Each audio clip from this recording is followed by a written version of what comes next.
Good morning.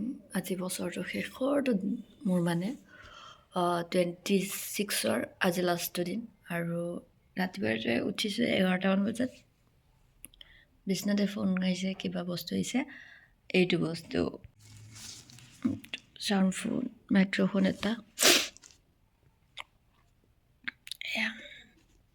এটা birthday special মোৰ লগত মাত্ৰ এইকেইটা পইচা আছে।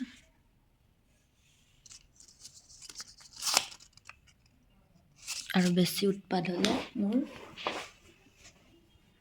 তोड़ना पड़ेगा।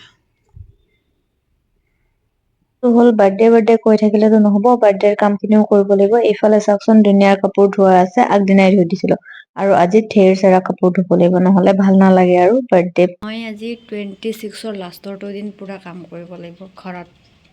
অইনদিনা বাহিৰত কৰি মোৰ যে আজি ঘৰত কৰিব লাগিব, সেইবিলাকো ঠিক কৰিব লগা আছে। মোৰ বাৰ্থডে সৰুৰ পৰাই মাহঁতে ধুনীয়াকে এখন ঠগি দিয়ে ঘৰত, আৰু সৰু ল'ৰা ছোৱালী কেইটাক মাতি এখন প্ৰসাদ দিয়ে, তেনেকেই পতা গৈছে। আৰু মই তেনেকুৱা কোনো ধৰণৰ কেক বা কিবা কিবি এইবোৰ কাটিয়ে পোৱা নাই, যদিও মই এটা সময়ত কেক বনাইছিলো বা কেক চেল কৰিছিলো, কিন্তু মোৰ বাৰ্থডেত মই কেতিয়াও কেক কাটি পোৱা নাছিলো। জীৱনৰ প্ৰথমটো চাগে মোৰ বাৰ্থডে হ'ব য'ত মই এবাৰ কেক কাটিম। তাৰ পিছতে এনেকে গোটেইখিনি চাফা কৰি পেলাই, ইফালেও আছে গোটেই লেতেৰাবোৰ। আমি ৰুমবোৰ লেতেৰা কৰি নাৰাখো, কিন্তু এনেকুৱা এটা স্পেচিয়েল দিনত বহুত ভালকে চাফা কৰিবলৈ মন যায়। আপোনালোকৰো হয়নে? এতিয়া মই ভাবিছো এটা মিউজিক লগাই লওঁ, আৰু মিউজিকটো লগাই উঠি আপোনালোকক লাষ্টত দেখাম আৰু ৰুমটো কেনেকুৱাকে ঠিক ঠাক কৰো। झाड़ू पोछा लगाना भी, कपड़ा धोना भी हो जाएगा सब कुछ। तो तब तक के लिए बाय। फिर सब कुछ साफ सफाई करके मैं आपको दिखाती हूँ। পাতা শুনিয়ে কিবা শুনি ন, মোৰতো বিৰাট লাজ লাগে। মই মানে সৰু পৰাই এনেকে কৈয়ে পোৱা নাই যে মোৰ আজি বাৰ্থডে পাতিছো। আমাৰ ঘৰত এখন ঠগি আছে দেই, জাপি বুলি কওঁ চবকে। আৰু তেতিয়া ওচৰৰ মানুহখিনিয়ে গম পাই যে ইহঁতৰ কাৰোবাৰ নহয় কাৰোবাৰ বাৰ্থডে আছিল। আপোনালোকক বাৰু যদি কেতিয়াবা ঝাৰু মৰা মানুহ লাগে কন্টেক্ট কৰিব, ঘৰ মোচা মানুহ লাগিলেও কন্টেক্ট কৰিব, কিন্তু কমকে। যদি কাপোৰ ধোৱা মানুহ লাগে তেতিয়াহ'লে আৰু বেছি ভালকে কন্টেক্ট কৰিব, কাৰণ মই কাপোৰ ধুই ভাল পাওঁ। আপোনালোকৰ মতে নধো, মোৰ মতেহে মই সদায় গধূলি কাপোৰ ধো, নহলে ৰাতি। তেতিয়া ৰাতি গোটেই পানীটো শুকাই, পিছদিনা ৰাতিপুৱা মজাকে শুকাই থাকে, আৰু গধূলিকে ইউজ কৰিবই পাৰি।